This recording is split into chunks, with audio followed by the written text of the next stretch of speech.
بسم اللہ الرحمن الرحیم۔ السلام علیکم ورحمۃ اللہ وبرکاتہ۔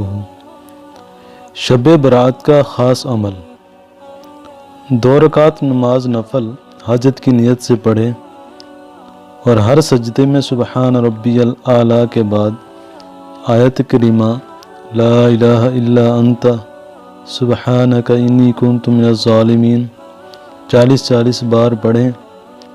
نفل پڑھنے کے بعد 3 تسبیحات آیت کریمہ کی پڑھیں اور پھر خوب گڑ گڑا کر دعا کریں۔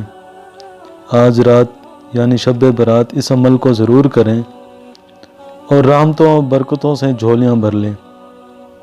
روزانہ بھی پڑھیں، صبح شام پڑھیں۔ مشکلات، بیماریاں، جادو، جنات اور کسی بھی مقصد کے حصول کے لیے اس عمل کو کر سکتے ہیں۔